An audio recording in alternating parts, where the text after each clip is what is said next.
Binata tumakas sa mansyon at nakatira sa bahay ng katulong nila sa probinsya. Pero paano kung mapamahal siya sa babae kahit ayaw na magulang niya dito? At papahirapan daw ang kasambahay kapag hindi nito iniwan ito. Pakinggan niyo po ang aking kwento. Tiyak, kikiligin po kayo. Nasa tapat na ng isang napakalaking mansyon si Kate, o mainam na tawaging isang palasyo. Mas malaki pa ito kesa sa simbahan sa kanilang probinsya na pinakamalaki at pinakamataas na gusali roon. Maya-maya pa ay bumukas ang gate ng mansyon at bumunga doon ang isang babae at sa tingin ni Kate ay nasa 50 plus pataas na ang edad. Nang mapansin nito si Kate ay agad itong lumapit at tinanong ang dalaga kung ito ba ang bagong katulong na galing probinsya. Agad namang tumango si Kate kaya walang pag-aalinlangan siyang pinapasok ng matandang nagpakilalang si Manang Laura. Nang makapasok si Kate sa mansyon ay talagang namangha siya dahil sa harap nito ay mayroong fountain na animoy nasa ibang bansa siya. Lalo na nang makapasok siya sa mismo sa loob nito at makita ang mamahaling mga gamit doon na kapag sinubukan niyang umupo ay marurumihan niya lamang kahit na naligo siya kanina at nagsabon ng 3 beses bumango at luminis lamang. Simula ngayon, dito ka na magtatrabaho. Mabait naman sina Don at Doña Delgado basta huwag mo lang sagarin ang kanilang pasensya. Meron sila nag-iisang anak na lalaki. Siya nga pala iha. Kapag nagtago sa kwarto mong anak nila, sabihin mo agad sa mag-asawa para hindi ka mapagalitan ha. Ani Mang Laura. Po? Bakit po? Bata pa po ba si senyorito? Mahilig po ba siyang maglaro ng tagu-taguan? Oo, mahilig din po ako sa bata. Kaya ko naman po sigurong makalaro siya. Sagot ni Kate. Malalaman mo rin ang dahilan. O siya, maghintay ka lang dito sa sala ha. Maya-maya ay narito na rin naman ang mag-asawa, huwag ka na rin matano. Kung may malaman ka man, sarado mo na lang ang iyong bibig kung ayaw mong madami ka sa gulo. Dagdag pa ni Manang Laura. Sinamahan ni Manang Laura si Kate at umalis lang nang dumating na mag-asawang Delgado. May kasama itong babae at sa tingin ni Kate ay nasa 30s na. Kita niya sa ekspresyon nito ang pagkainis at panay din ng lingon nito na animoy may hinahanap. Isinawalang bahala na lang ito ni Kate at nakinig sa sinasabi ng mag-asawa na magiging amo at pagsisilbihan niya simula bukas. Matapos itong ipaliwanag at masabi kay Kate ang mga bawal at pwedeng gawin sa mansyon, ay pinagpahinga na siya ng mga ito at hinatid sa sarili niyang kwarto. Agad na nagpaalam si Kate at pumasok ngunit laking gulat niya. Nang paghingal niya sa kama ay may naramdaman siyang nakahiga rin doon kaya agad siyang bumangon. Sino ka? Bakit ka nakahiga sa kamang yan? Kama ko na ngayon. Paano ka nakapasok sa kwartong to na? Kwarto ko na ngayon. Sumagot ka. Kapag hindi ka sumagot, sisigaw ako rito. Natatakot na Anya. Nakatalikod kasing humiga si Kate kanina kaya hindi niya nakitang may bumubukol kanina sa kumot. Dahil sa sinabi ni Kate ay nagmamadaling tinanggal ng lalaki ang pagkakatalukbong ng kumot sa katawan nito. Easy woman, I won't hurt you. Basta huwag ka lang maingay. Ipapaliwanag ko lahat basta huwag ka lang sumigaw. Lalaki ka? Tulong! Hindi na natuloy pa ni Kate ang sasabihin nang takpan nito ang kanyang bibig ngunit agad din niya itong kinagat kaya napakawalan siya nito. Dati ka bang asong kalye? What the heck? Pag ako namatay dahil sa rabis mo, may pambayad ka ba pampaturok? Lumabas ka nilang kasi. Ano bang ginagawa mo dito? Hahawakan mo pang bibig eh. Pinanghawak mo yata yung kamay mo dyan sa hotdog mo. Grabe ka sa kamay ko. Mas makinis pa nga yata at malambot kesa sa kamay mo. And please, let me stay. Kailangan ko magtago. Wala akong ibang matakbuhan. Bantay sarado ng mga gwardiya sa labas. Natigilan naman si Kate at naalala ang sinabi ni Manang Laura tungkol sa nag-iisang anak na lalaki ng Don at Donya. Agad naman siya napatingin kay Ronnie na ngayon ay panay lang tingin sa pinto pabalik sa kanya na bakas ang kaba at pagkabahala sa mukha.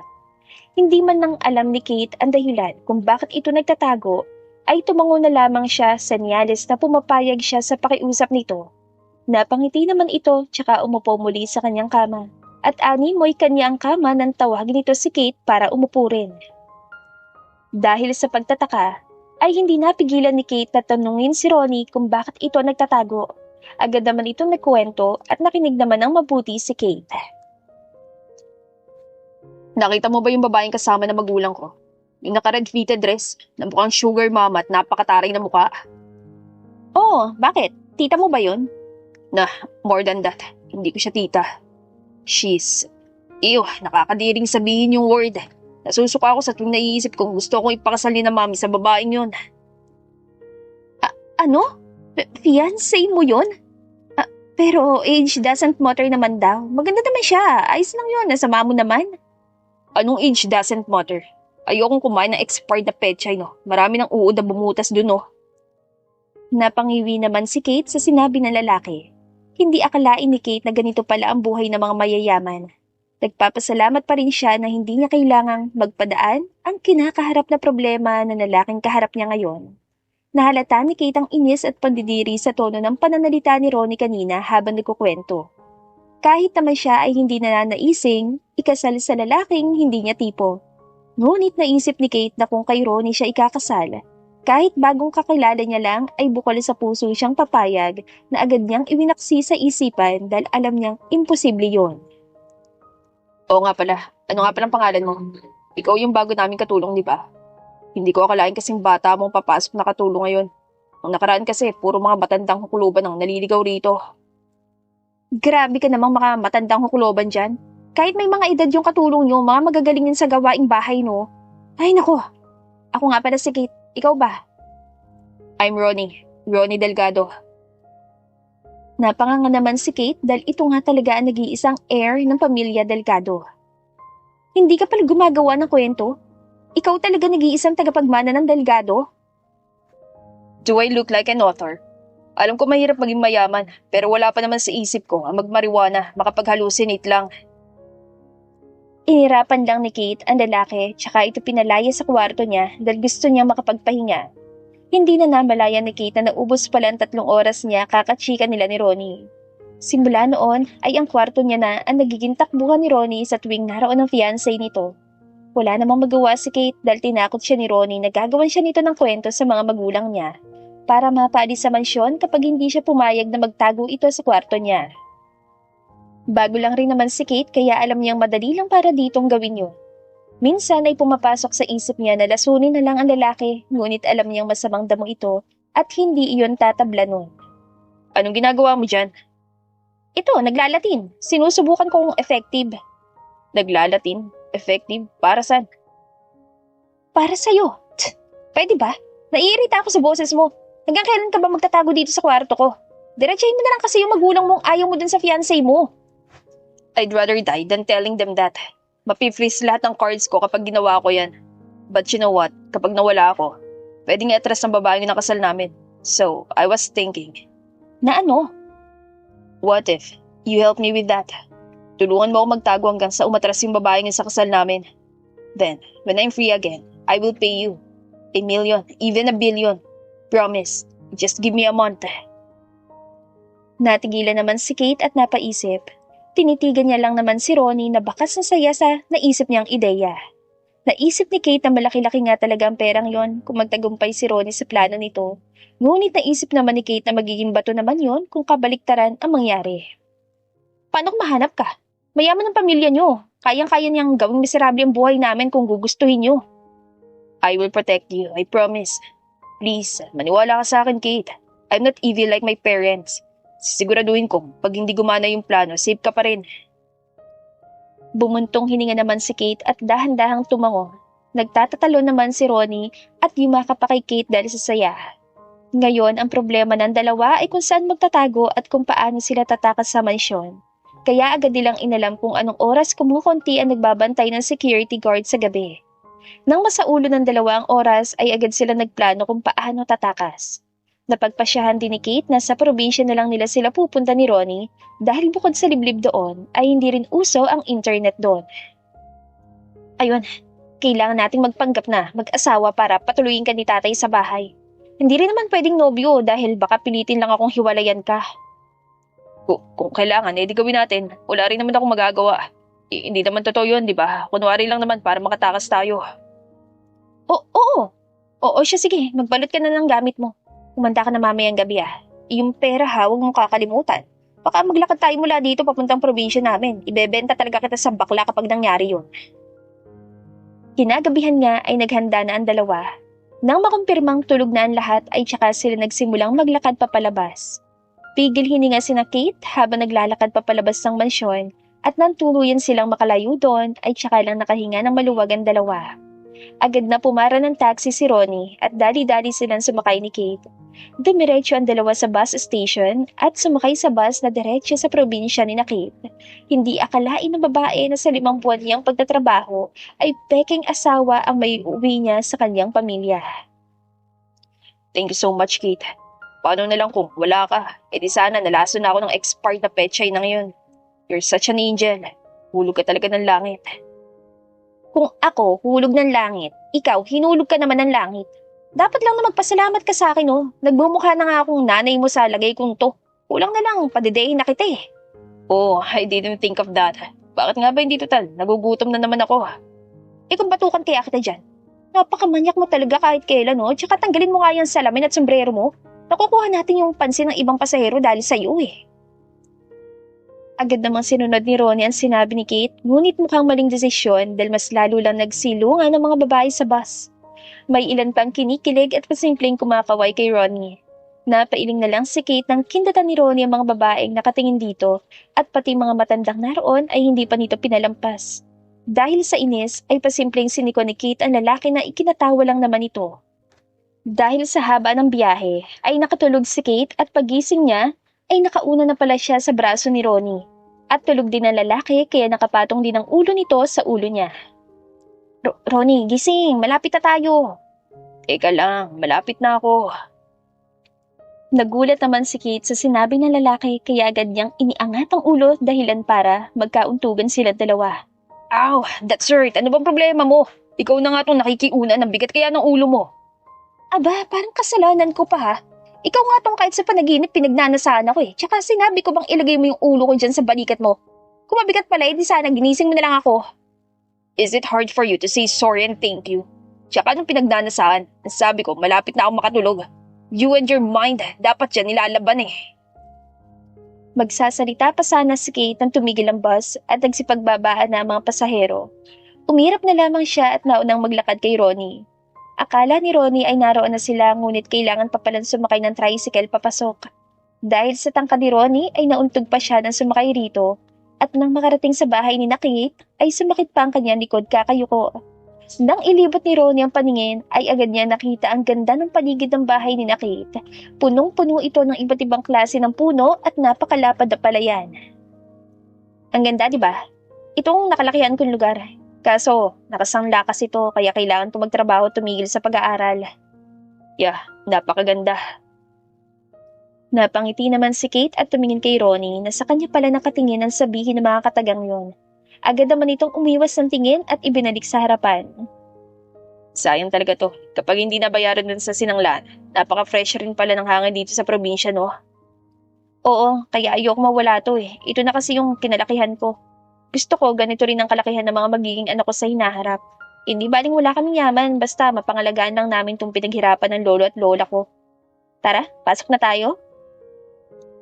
Ngumiti naman si Ronnie at binuhat na ang mga dala nila Kate. Ipinangako rin kasi ni Ronnie na kapag pumayag si Kate ay babayaran niya ang utang ng kanilang pamilya.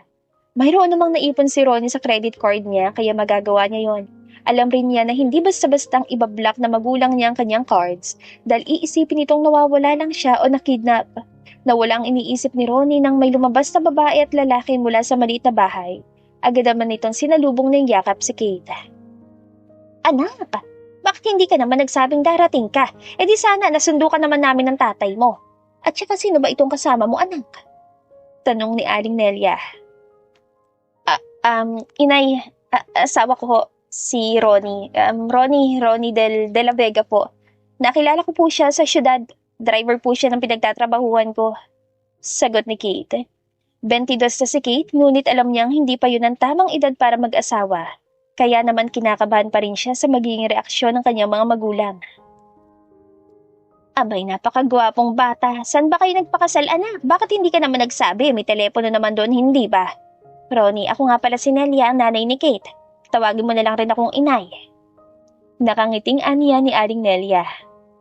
Nako, nakakaya naman po, inay. Pero masasanay din naman po siguro ako sa huli. Sagot naman ni Ronnie. Natigilan naman si Kate dahil akala niya ay makakatanggap siya ng sampal mula sa mga magulang, ngunit kabaliktaran ito. Nang nakatalikod na si Ronnie ay nag-thumbs up pa sa kanyang ina. Bumulong pa si Aling Nelia na napaka-pogi raw ng napiling asawa ni Kate.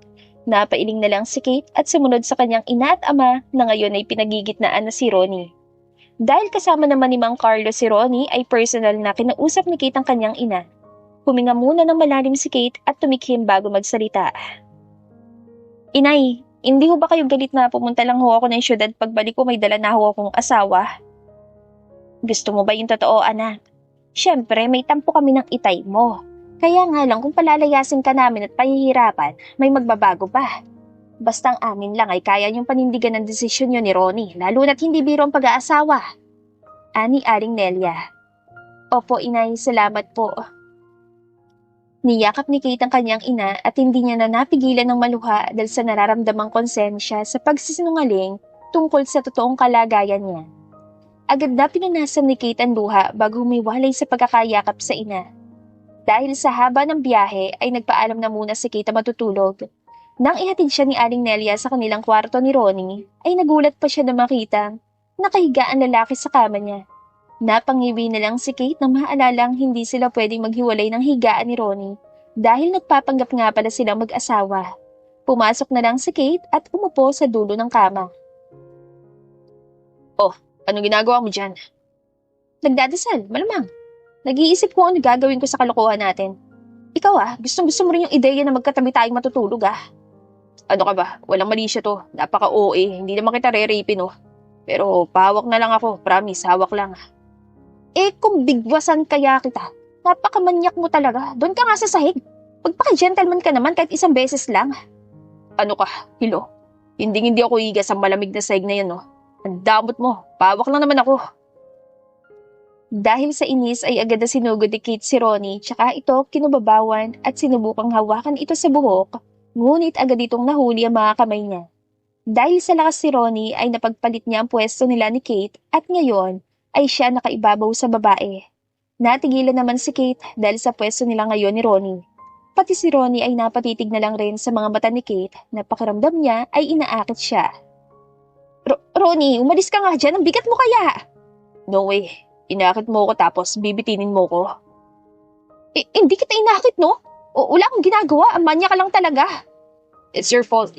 Ayaw mo na sagutan lang. Gusto mo, judo. Ayan tuloy, nandiyan ka sa ilalim. Magsasalita pa sana si Kate nang mas inilapit pa ni Ronnie ang mukha nito sa kanya. Kahit gusto niyang tadyakan ng pagkalalaki dito, ay hindi niya magawa dahil nagugustuhan niya rin naman ang nangyayari ngayon. Nang tuluyan na maglapat ang labi nilang dalawa, ay napapikit na lamang si Kate at ninamnam ang lambot ng labi ni Ronnie. Unti-unting lumalalim ang bawat halik na ginagawad ng dalawa sa isa't isa. Hanggang sa namalayan na lang ni Kate na naglalakbay na sa itaas ng bahagi ng katawan niya ang mga kamay ni Ronnie. Akmang ipapasok ni Ronnie ang kanang kamay sa damit ni Kate.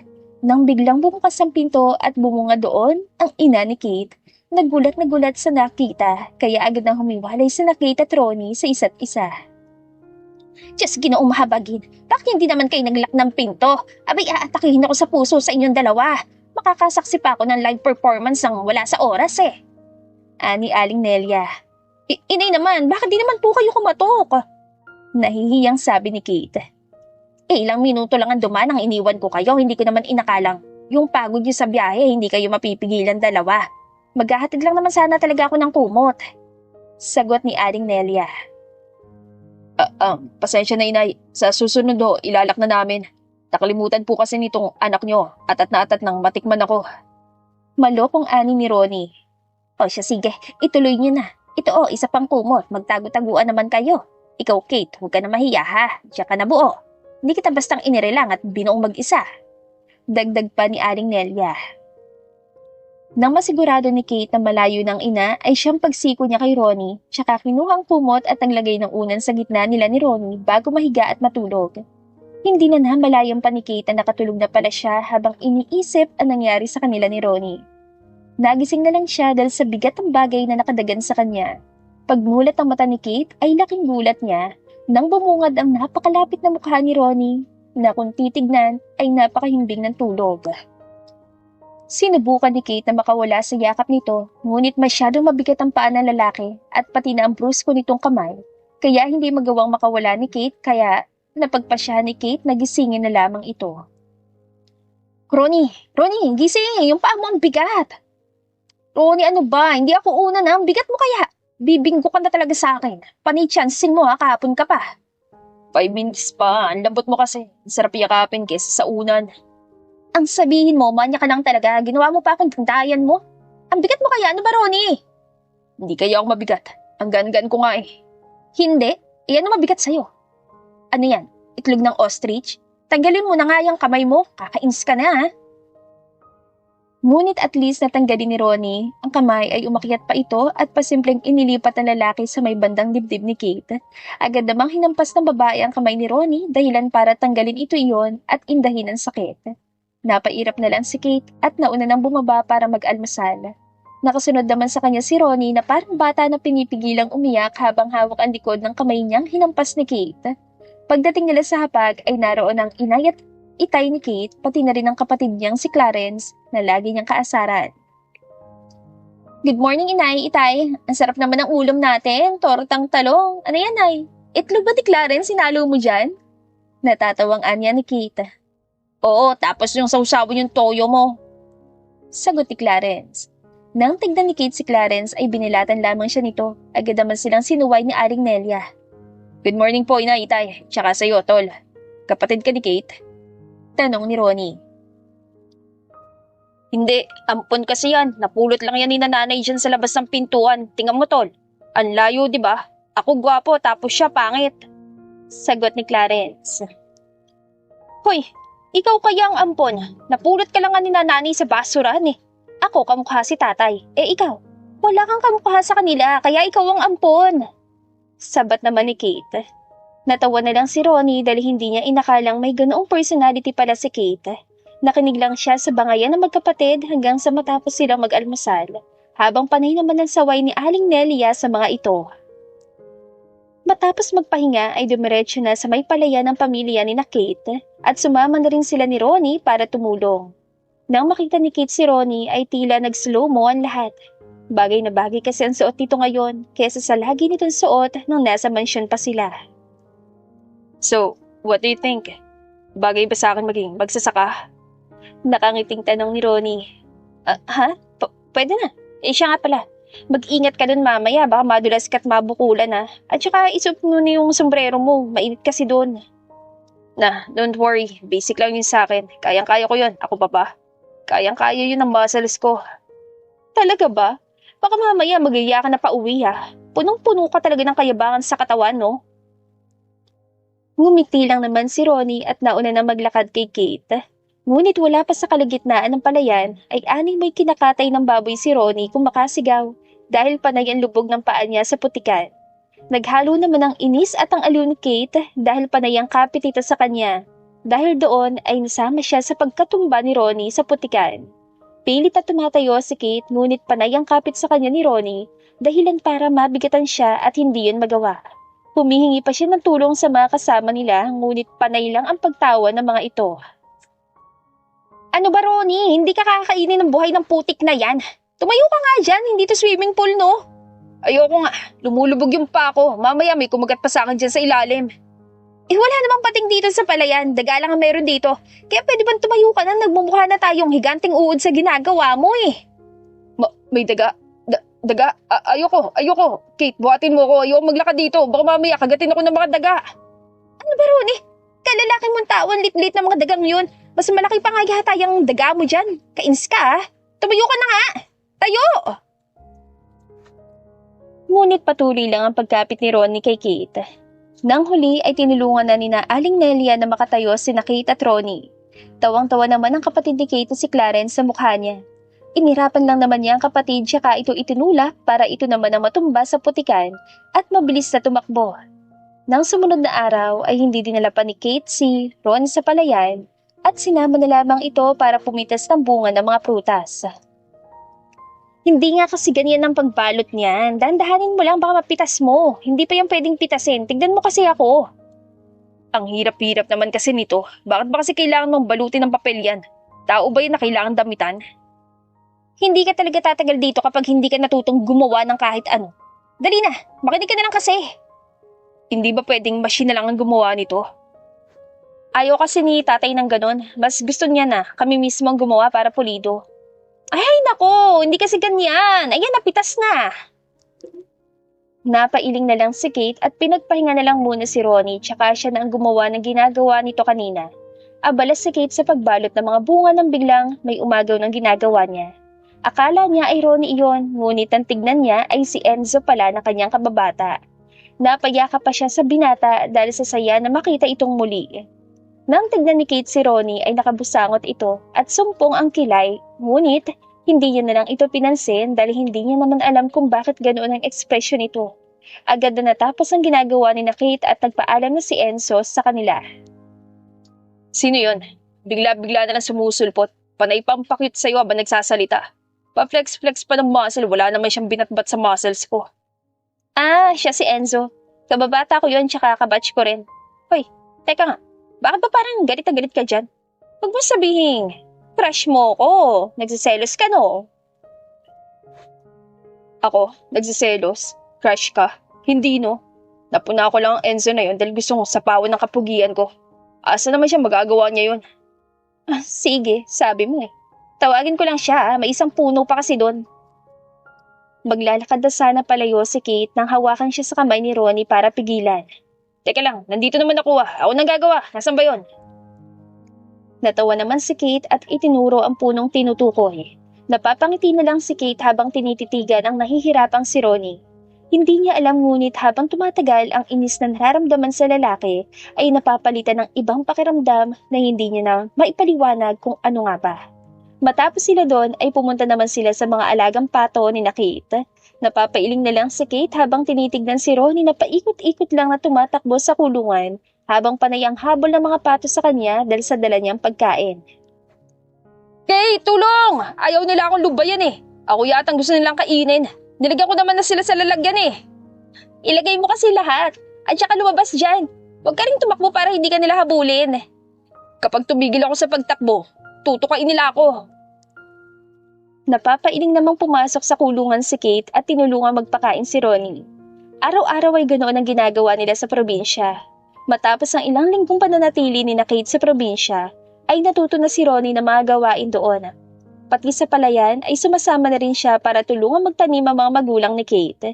Hindi inakala ni Ronnie na ganoon pala kasaya ang simpleng pamumuhay. Hindi katulad sa kanyang kinalakhan na lahat ng galaw niya ay kontrolado kahit natapos na siya ng pag-aaral. Huy, ang lalim ng iniisip ah. Baka mamaya malunod ka dyan. Oh, merienda ka muna. Masarap yan nilagang saging tapos isawsaw mo dyan sa bagoong. Nakangiting aniya ni Kate. Thank you. You know what? Hindi ko pa alam eh. Ituloy mo kaya para malaman ko. Funny. I mean, ganito pala ka peaceful at kasaya sa probinsya. Kung may pagkakataon, gusto ko manirahan dito. Pwedeng-pwede yun. Bakit naman hindi? Kahit nga hindi taga-probinsya mapangasawa mo, pwedeng-pwede kayo dito eh.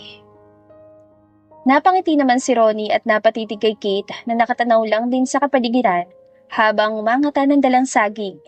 Dahil doon ay mas nagkaroon ng pagkakataon si Ronnie na matitigan ang gandang taglay ng dalaga na noon pa nakuha ang pansin niya. Ibinalik na lalaki ang paningin sa kapaligiran bago magsalitang muli na siyang dahilan para maubo si Kate. Paano pag ikaw yung gusto kong pakasalan? Anong pinagsasabi mo dyan? Maghunos dili ka nga. Sa yaman mo yan, sa tingin mo tatanggapin ako ng mga magulang mo? Asa naman ako, no? Kung lang nga, diba? Daan-daan lang kasi sa pagkain. Wala ka namang kaagaw dyan. Paano na lang pagsaging ko ng sinubo mo, edi? Nabulunan ka din. Napatingin naman si Kate kay Ronnie tsaka ito hinampas. Nagtaka naman ang lalaki sa ginawa niya tsaka natawa. Nang makabawi ito ay pinakita nito ang hawak na saging. Namula naman si Kate dahil iyon pala ang tinutukoy nito habang siya ay ibang saging na ang naiisip. Para maitago ang kahihiyan, ay inirapan niya na lang ang lalaki at iniwan ito. Matapos sa mga gawain ay bumalik na ng bahay ang lahat at pagkatapos magpahinga ay napagpasyahan ni Kate na maligo muna bago kumain. Maliligo ka rin? Oo, bakit? Tara, sabay na tayo. Total, nagtitipid naman tayo sa tubig, di ba? Dahil malapit ang El Nino. Hindi naman tayo pagagalitan ni nanay Dan. Ang pagkakaalam nila, mag-asawa tayo. Ano sa tingin mo? Sa tingin ko sa'yo ngayon, isang asong natigang ng 10 taon. Kung tadyakan ko kaya yung kinabukasan mo. Dami mong alam, nanananching ka lang naman. Napakamanyak mo talaga, no? Diyan ka na nga. Pagkasabi ni Kate noon ay umalis na siya. Pumasok na si Kate sa CR at tinignan ang sarili sa salamin. Naiinis siya ngunit kinikilig din sa isiping gustong makachansing sa kanya ni Ronnie. Ngunit agad niyang sinampal ang sarili ng katotohanang imposibleng magkagusto sa kanyang mayamang tulad na lalaki. Nagsasabo na si Kate ang marinig na bumukas ang pintuan ng CR, kaya agad siya nagbanlaw ng mukha at saka kinuha ang tuwalya para ibalot ang sarili. Nang lumingon siya ay bumunga doon si Ronnie na halata ang gulat sa nakita na agad niyang binato ng sabon dahil din sa gulat. Ronnie, anong ginagawa mo dito? Isara mo na nga yung pinto, nakakailang ka na ha? Sorry, akala ko walang tao eh. Wala kasing sumasagot. Mga palusot mong manyakis ka, doon ka na nga! Akmang lalabas na ulit si Ronnie nang bumalik ito at sumilip ulit na ikinainis ni Kate.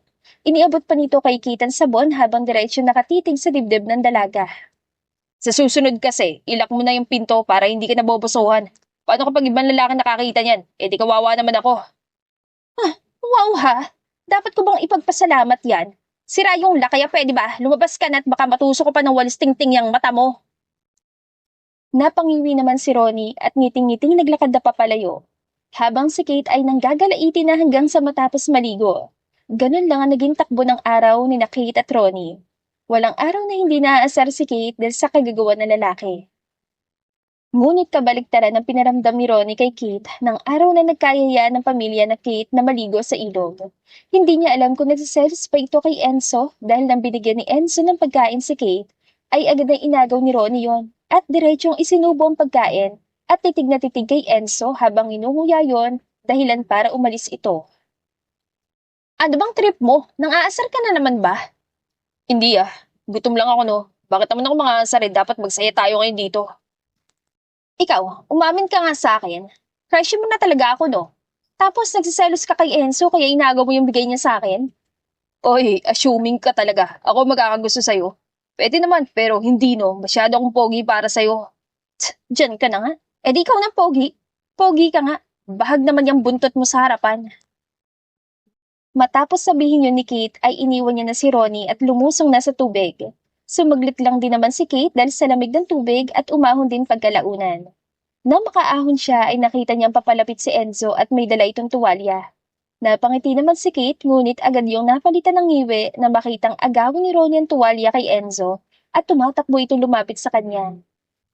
Nang tuluyan nitong makalapit ay walang paalam na ibinalot ito iyon sa kanyang katawan at pati ang bisig ni Ronnie ay nakapalibot kay Kate ngayon dahilan para mamula siya. Ano bang ginagawa mo, Ronnie? Hindi ako makagalaw. Bitawan mo nga ako. No. Sa susunod, huwag ka na magpuputi kapag maliligo tayo sa labas.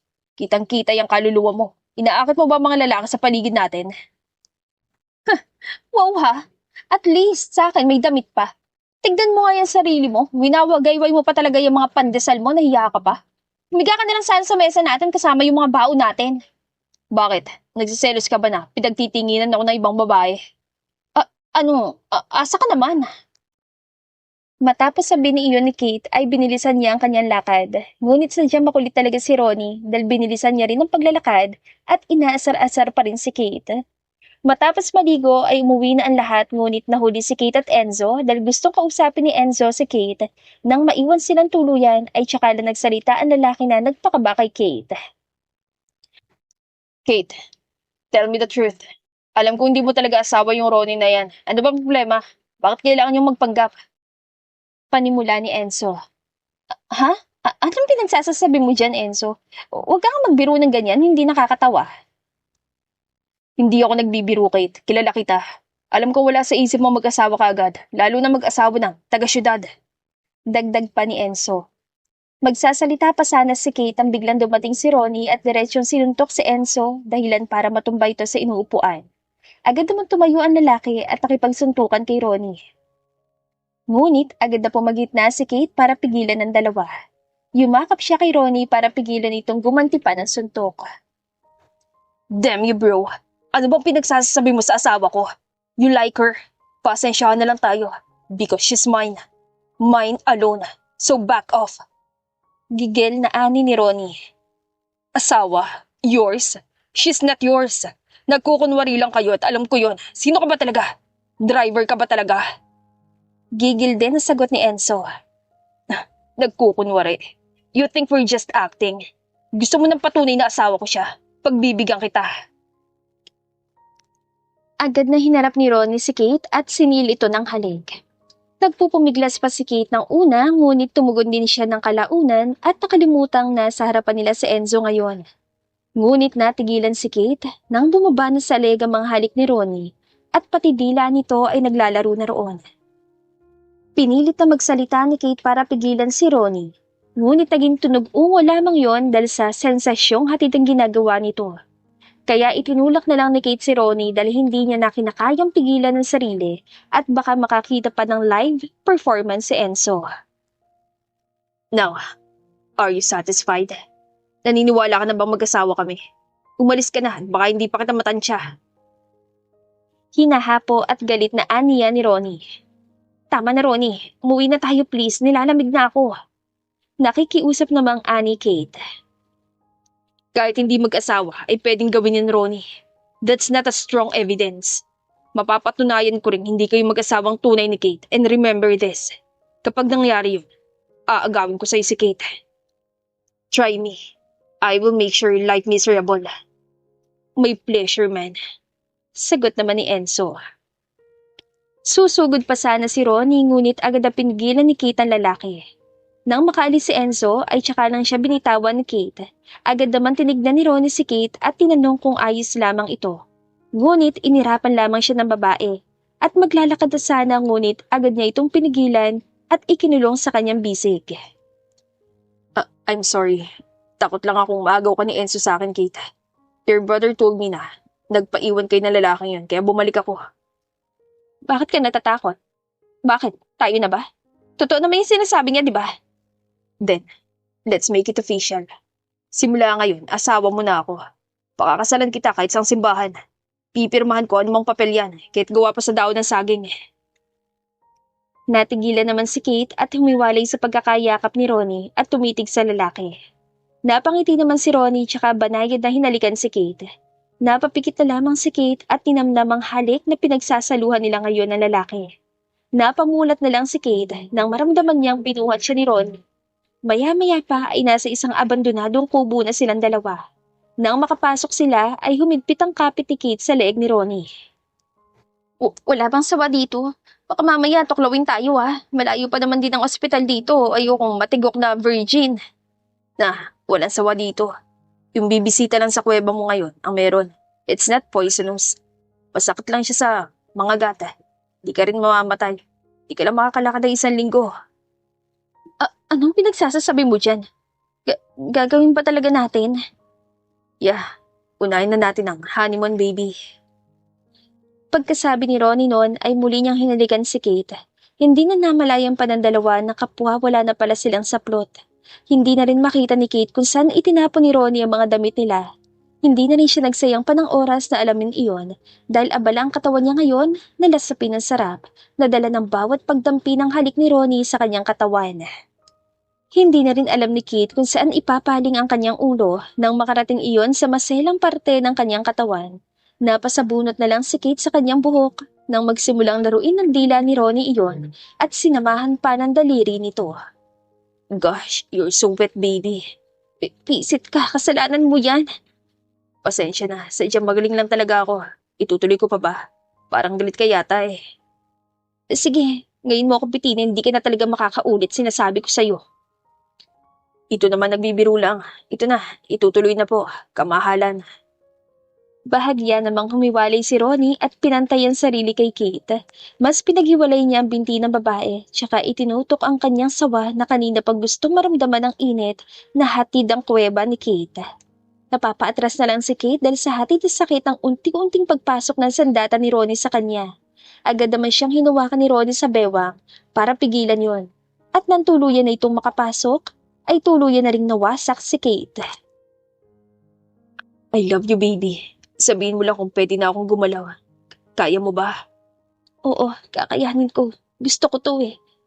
Pero ang sakit. Bakit kasi ang laki mo? Kainis ka. Sarap mong pektusan.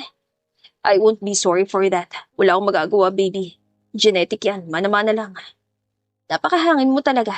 Sige na, gumalaw ka na. Medyo okay na. Hinalikan naman ni Ronnie sa ulo si Kate bago ito sinunod. Hindi alam ni Kate kung ilang posisyon ang sinubukan nila ni Ronnie bago nila napagdesisyon ng umuwi. Simula noon ay naging tambayan na nila ni Ronnie ang kubong yon. Inayos pa yun na lalaki para gumanda ito at maging komportable silang dalawa. Natatawa na lang si Kate sa tuwing naiisip na saksi ang kubong yon sa mga kababalaghang ginagawa nila na lalaki. Minsan ay sumasama pa ron ang mga magulang ni Kate para doon magpalipas ng oras dahil presko ang kubong yon. Abay, ayos talaga dito sa kubong ito. Paano mo ba nahanap ito, Ronnie? Tanong ni Aling Nelia. Nakita ko po ito nang lumangoy tayo sa ilog. Naligaw ho kasi ako nang binalikan ko po si Kate. Tapos yun, konektado po pala yung daan nito doon sa ilog. Sagot naman ni Ronnie. Ngayon ko lang tinalaman na may kubo pala rito. Tignan niyo itong haligi oh, may nakasulat. Shiny and Jomar 1982. Matagal na pala itong kubo. Ang tibay naman ng ginamit na kahoy dito. Dagdag pa ni Aling Nelia. Napangiti naman si Kate at nakipagtsikahan pa kina Aling Nelia. Ngunit saglit lang palang kasiyahan nila dahil pag uwi ni Kate ay natanaw agad nila ang kotse na sigurado siyang pagmamay-ari ni Ronnie. Hindi nga sila nagkamali. Dahil pagkarating nila sa bahay ay kaharap na ng mga magulang ni Ronnie ang mga magulang ni Kate. Nauna kasi itong umuwi kesa sa kanila. Agad na nagkatinginan si Kate at Ronnie at kabadong pumasok tsaka hinarap ang mga magulang ni Ronnie. Nakangiti lang naman ang magulang ni Kate at halatang wala pang sinasabi ang mga magulang ni Ronnie dito. Ma'am, can we talk outside? Bakit, Ronnie? Nahihiya ka ba sa magulang ng asawa mo? Wala naman akong kinukwento sa kanila tungkol sa'yo. Bakit takot at takot ka? Ani Doña Mira. Ma'am, please, wag dito. Sa labas na tayo mag-usap. Huwag kayong manggulo dito. Dagdag pa ni Ronnie. Ano ka ba, Ronnie? Ayos lang. Hindi naman nanggugulo ang nanay mo. Masaya nga kami na bumisita sila at sa wakas. Nakilala na rin namin ang magiging manugang ni Kate. Ani naman ni Aling Nelia. Natahimik naman si Ronnie at pilit ang initian si Aling Nelia. Hindi alam ni Ronnie na malalaman nitong si Kate ang tumulong sa kanyang makatakas. Ang akala ni Ronnie ay hindi yun mapapansin ng mga magulang niya dahil sa dami ng kanilang katulong sa mansyon, pati nga siya ay hindi na matandaan ang mga katulong dumaan sa kanila sa dami nito. Nakinig na lamang si Kate at Ronnie sa usapan ng kanilang magulang. Nang matapos itong mag-usap, ay iniwan na muna ni Aling Nelia si Kate kasama ang mga magulang ni Ronnie. So, nagkunwari kayong mag-asawa para makapagtago dito at napaniwala niyo naman ang lahat. Paninimula ni Doña Mira. Yes, ma'am. Dahil pinipilit mong pakasalan kung babaeng hindi ko naman gusto. At kung plano mong ipakasal pa rin ako sa kanya, I won't. Sagot ni Ronnie. Shut up, Ronnie. Yes, you will, because you must. Pag hindi mo ginawa yun, sabay-sabay tayong babagsak. Kaya, Kate, I will offer you 2 million. Layuin mo lang ang anak ko. Kung ako sa'yo, tatanggapin mo na lang yon. Or else, magsisisi ka. Ani Doña Mira. Nang makabalik ang mga magulang ni Kate, ay nginitian siya ni Doña Mira na ani may wala itong sinabi kanina.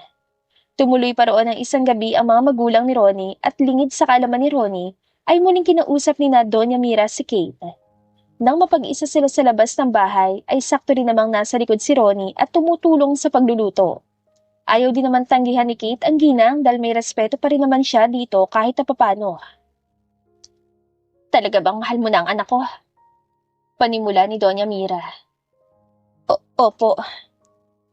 Hindi mo ba iniisip na hindi kayo kayang buhay ng pagmamahal na yan? Think carefully, Kate. Kapag hinayaan mong piliin ka ni Ronnie, mawawala lahat ng pinaghirapan naming mana ng ama niya para sa kanya.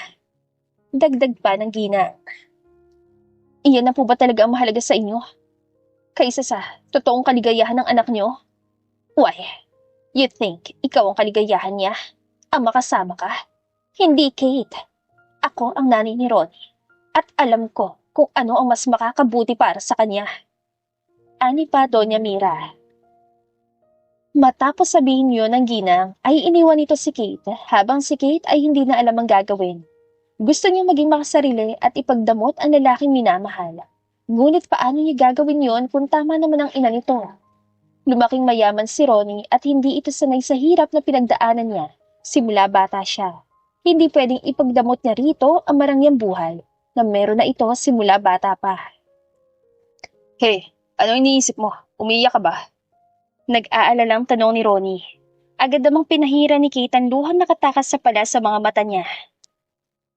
Hindi. Napuwing lang ako. Ano ka ba? Tara na, kumain na tayo. Nagugutom na rin ako tsaka inaantok. Kumain na tayo para makatulog agad. Okay din. Pero huwag mo kalilimutan, nandito lang ako kung may mabigat ka nung pinagdadaanan. About mom, don't worry about her.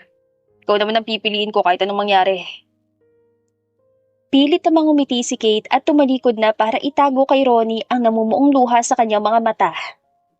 Matapos ang buong gabing pag-iisip, ay napagpasyahan ni Kate na itaboy si Ronnie. Hindi siya tumabi sa pagtulog dito at kinaumagahan pagising ng lalaki, ay nakita niyang binabalot na ni Kate ang mga gamit niya. Agad siyang nagtanong kung anong nangyayari, ngunit hindi ito sumasagot. Blanko rin ang ekspresyon ni Kate kaya hindi mabasa ni Ronnie kung ano ang nasa isip nito o kung anong nararamdaman ng babae habang ginagawa yun. Kate, ano bang problema? Bakit mo binabalot ang gamit ko? Babalik na ba tayo sa syudad? Naguguluhang tanong ni Ronnie. Ikaw lang ang babalik, Ronnie. Sasama ka sa magulang mo. Ako? Dito lang ako. Dahil dito ako nababagay. Tinanggap ko ang offer ng mami mo at wala na makakapagpabago ng desisyon ko. Kate, no, please, ayoko. Ayokong mangyari yon. Ayokong sumama kay na mommy. Dito lang tayo, pakakasalan kita, mag-iipon tayo. Magpapatayo ng sarili negosyo at bahay. Please, trust me, Kate, trust me.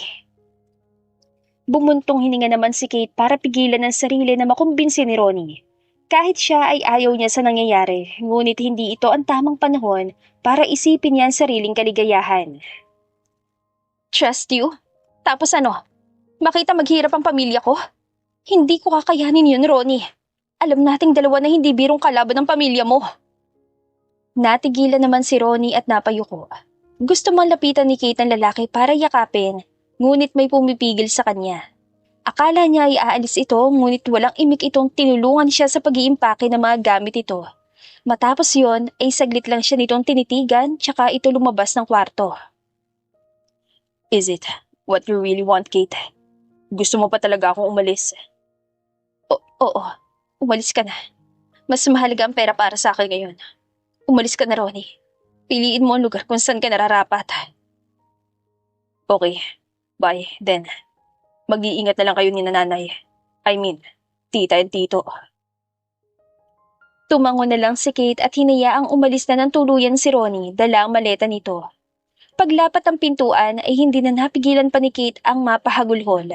Hindi na rin nag-abala pa lumabas si Kate kahit na kinatok siya ni Aling Nelia para sabihing paalis na si Ronnie. Hanggang sa hindi na namalayan pa ni Kate na nakatulog na pala siya sa kakaiyak.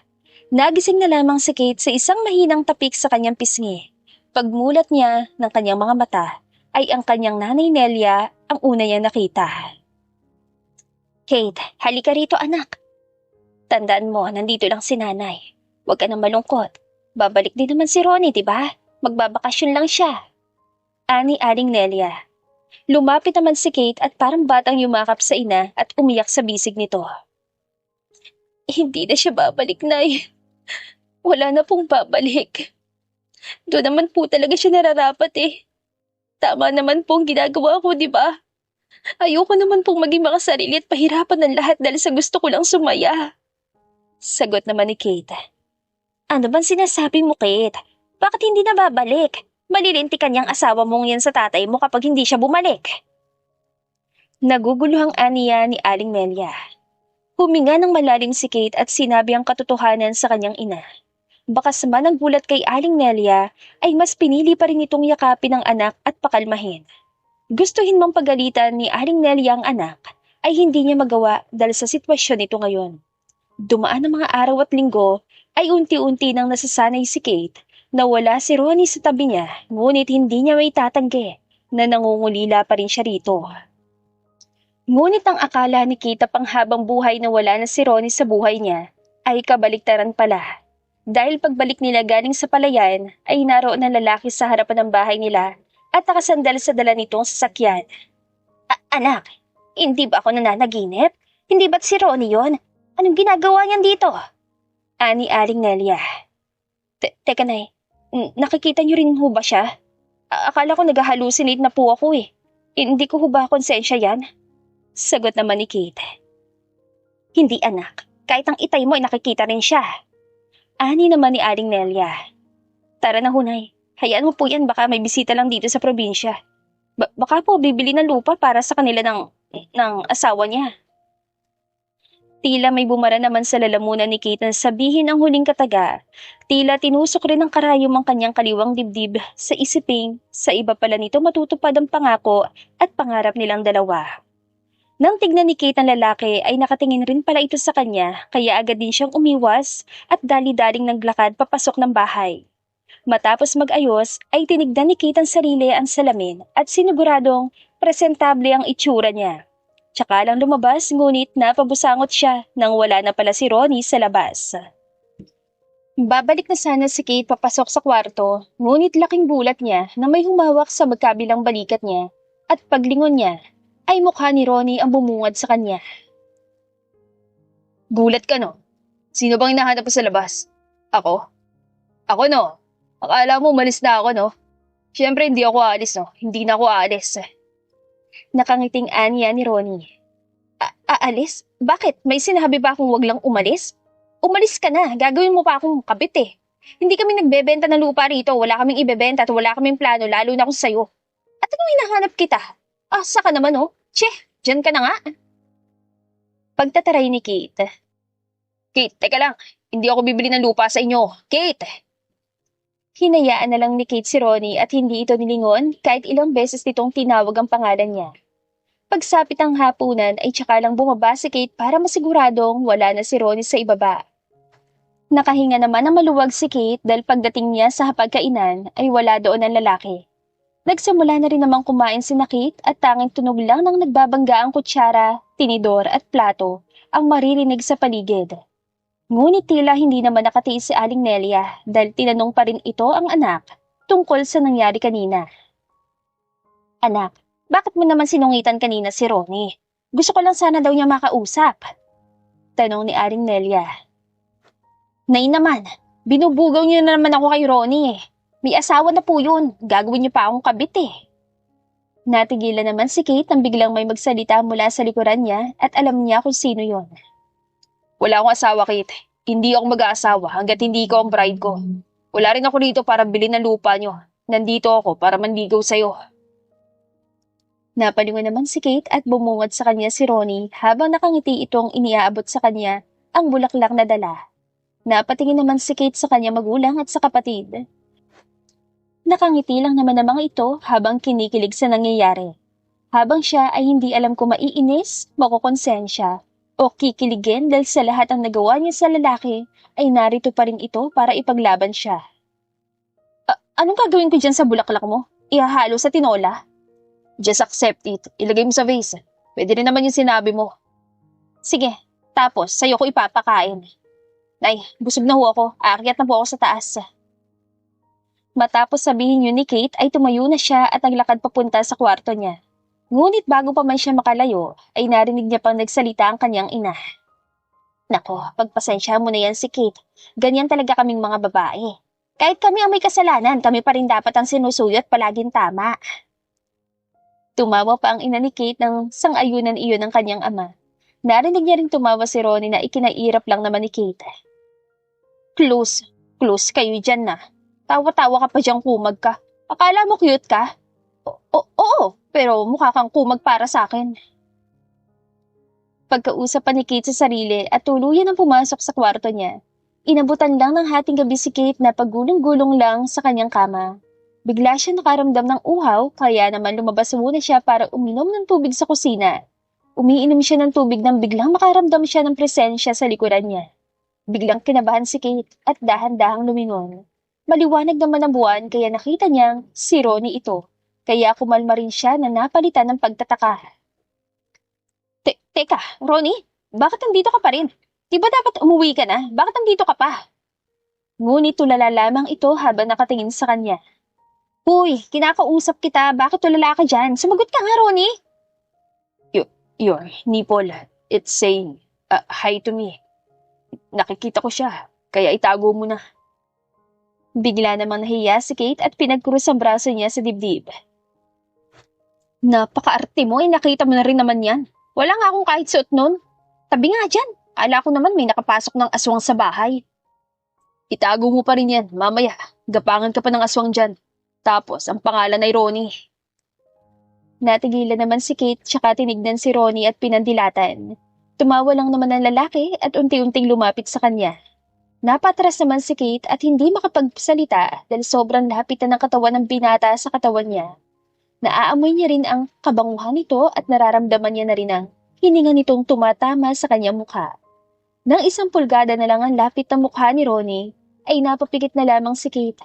Ngunit ilang segundo nang dumaan ay hindi niya pa rin nararamdaman ang mga labi ni Ronnie, kaya napadilat na lamang siya. Anong ginagawa mo? Kumuha lang ako ng baso kasi iinom din ako ng tubig. Ha? Wala. Bakit kasi may paganon pa? Pwede mo naman akong paalisin muna, di ba? Hippopotamus ka ba? Sus, did you expect me to kiss you? Pwede naman, gusto ko yun. Asa, umalis ka nga dyan, dadaan ako. Nagmamadaling naglakad pabalik si Kate, ngunit natigilan siya dahil dala niya na pala ang basong ginamit sa pag-inom, kaya wala siya nagawa kundi ang bumalik at ilagay yun sa lababo, kaya nagkaroon pa ng pagkakataon si Ronnie para mas asarin pa si Kate. Ayaw mo talaga. Imbis na nalabi ko ang labi mo. Nanunuyo na nga eh. Tignan mo, nagbabalat na siya kasi kulang sa halik. Nandun yung pato namin, oh. Halikan mo sa puwet. Naiinis na tinalikuran muli ni Kate si Ronnie at umakyat na sa taas. Tatawa-tawa lang naman ang lalaki habang pinagmamasdang magdabog si Kate. Akala ni Kate ay agad na magsasawa si Ronnie sa ginagawa, ngunit dumaan na ang buwan ay hindi pa rin ito tumitigil. Unti-unti na rin naman lumalambot si Kate at paminsan-minsang ninanakawan ng tingin. Pinagmamasdan ni Kate si Ronnie nang biglang dumating si Clarence at sinubuan ng dalang talong si Kate. Hindi rin napansin ni Kate ang pagdating ng kapatid dahil nakafocus siya kay Ronnie. Laki ng nga! Mamaya tutulo na yung laway mo! Ani Clarence. Hinampas naman ni Kate ang kapatid at tinanggal ang sinubo nitong talong sa kanya. Ano ba, Clarence? Nakakainis ka. Hampasin kita nitong upo eh. Kita mo talaga. Oo, kita ko na nga yung tonsil mo sa laki na nga mo kanina eh. Lapitan mo na lang kasi kaysa maglaway ka dyan sa 9-pack abs ni Kuya Ronnie. Dagdag pa ni Clarence. Doon ka nga, ang dami mong sinasabi. Sus, gusto mo lang isubo yung talong ni Kuya eh. Pangasar pa ng kapatid. Hoy, isusumbong kita kay nanay ah. Nayo si Clarence! Nagtatakbo naman si Clarence at binilatan pa si Kate bago ito bumalik sa pagpitas sa mga gulay. Pagtingin muli ni Kate kay Ronnie ay nakatingin na rin ito sa kanya at kumuway pa. Agad naman nag-iwas ng tingin si Kate at bumalik sa ginagawa.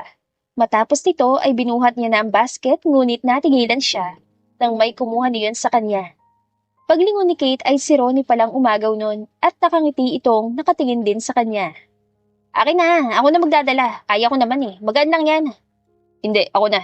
Ano magaan? Ang bigat kaya nitong upo tapos pinuno mo pa yung basket mo. Paki mo ba? Hindi ko naman gagawin yun kung alam kong hindi ko kaya, no? Kaya nga kitang buhatin at itapon. Kaya akin na yan bago ko pa gawin yun sa'yo. Ayoko. Kahit buhatin mo pa ako't itapon, hindi ko bibitawan to. Sabay kaming babagsak sa lupa nitong mga upo. Napanganga naman si Kate sa sinabi ng binata at nakangiti lang itong naunang naglakad sa kanya. Nang matapos ang lahat sa gawain ay umuwi na sina Kate.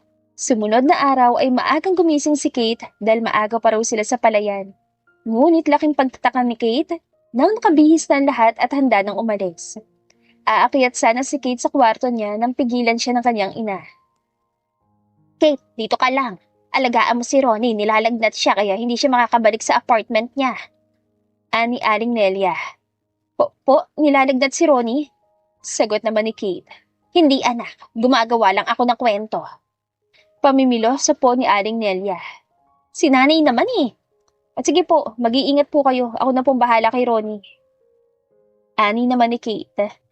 Ate, huwag mong gagasain si Kuya Ronnie ah. Hindi yan makakalaban dahil nanghihina. Si Kuya Ronnie dapat ang mag-iingat sa'yo. Ayos lang kami sa palayan. Pangaasar naman ni Clarence. Lelong mo. Nay, si Clarence oh! Sumbong ni Kate sa ina. Tumawa lang naman si Aling Nelia kaya napabusangot na lang si Kate. Nang makaalis na ang pamilya ni Kate ay pinuntahan niya na si Ronnie sa kwarto nito. Nang makita siya ng binata ay tila wala itong lagnat na bumangon at malapad ang umiti. Agad naman itong pinagalitan ni Kate kaya bumalik ito sa paghiga. Kinapa naman ni Kate ang noon ni Ronnie para masiguradong hindi ito nagsisinungaling. At nang maramdaman niyang init ang noon nito, ay kumuha siya ng planggana na may tubig tsaka bimpo para punasan si Ronnie. Kate, ang sakit ng ulo ko. Sakit din ang katawan ko, pero may alam ako mas effective na gamot para gumaling ako agad. Oh, ano naman yun? Tanong ni Kate. Kiss mo. Tanggal agad to, wala pang 1 segundo. Lokohin mo, lelong mo. Mamamatay ka na, landi-landi mo pa rin. Magpahinga ka na nga lang dyan para gumaling ka na. Grabe naman sa mamamatay. Gagawa pa nga tayo ng baby tapos pinapatay mo ako agad. Napairap naman si Kate at tumayo na. Ngunit bago pa man siya makatayo ng tuluyan, ay hinawakan siya ni Ronnie sa pulsuhan para pigilan. Napatingin naman si Kate kay Ronnie tsaka sa kamay nitong nakahawak sa kanya, kaya napabitiw ito bigla. Halata ni Kate na gustong-gusto nitong kausapin siya. Dahil doon ay umupong muli si Kate at tinanong ang lalaki kung ano ang nais nitong sabihin. Pumuntong hininga naman si Ronnie para mag-ipon ng lakas ng loob para magsalita. Tinanggap mo pa talaga ang binigay na pera ng mami ko. Tinignan naman ni Kate sa mata si Ronnie at mapait ang umiti rito. Hindi ko tinanggap.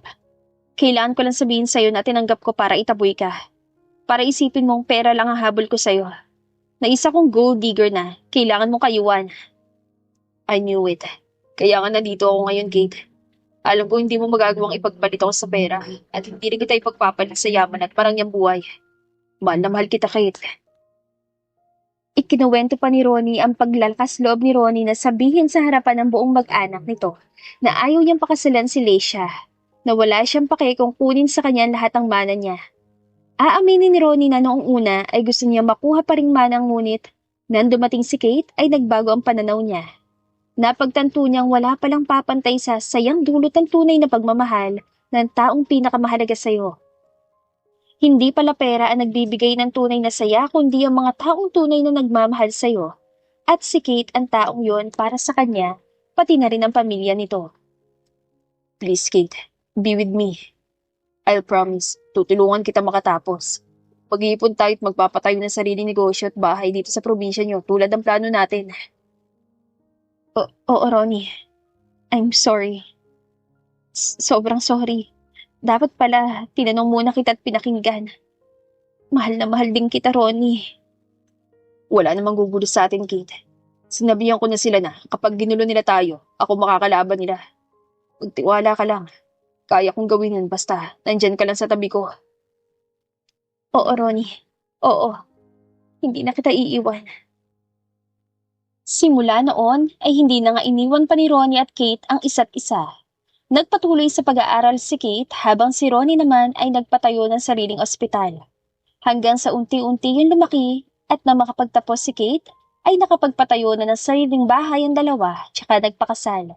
Matapos namang mapagtapos ni Kate ang kapatid, ay tsaka lamang sila bumuo ng sariling pamilya. Minsan, sa buhay, may mga bagay na sa tingin natin ay dumarating na sa maling pagkakataon. Ngunit ang totoo ay nasa atin yon kung titignan natin ito sa ganoong paraan. Ang buhay, parang isang mahabang paglalakbay na puno ng mga sorpresa. May mga pagkakataon na nadatapa tayo, nabibigo at nasasaktan. Pero sa bawat pagbagsak, merong pagbangon. Sa bawat luha, merong ngiti. Ang mga hamon na ating kinakaharap ay hindi hadlang sa ating pag-unlad. Bagkus ay mga oportunidad upang matuto at lumago. Ang mga karanasan, maging mabuti man o masama, ay nagtuturo sa atin ng mahahalagang aral sa buhay. Tandaan natin na hindi lahat ng bagay ay nangyayari ayon sa ating plano. May mga bagay na hindi natin kontrolado, pero ang ating reaksyon at pananaw ay nasa ating kapangyarihan. Kung pipiliin nating maging positibo at makita ang magandang dulot ng mga pagsubok, mas madali nating malalampasan ng mga ito. Ang pagiging matyaga at mapagpasensya ay susi sa pagkamit ng ating mga pangarap. Huwag tayong matakot sa mga pagbabago dahil ang mga ito ay nagdadala ng mga bagong oportunidad.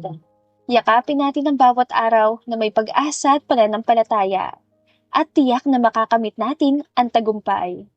Ang mahalaga ay ang ating pagsisikap at pananalig sa ating sarili. At dito na po nagtatapos ang ating kwentong pag-ibig. Maraming salamat po sa pakikinig. To God be the highest glory. Hanggang sa muli. Paalam!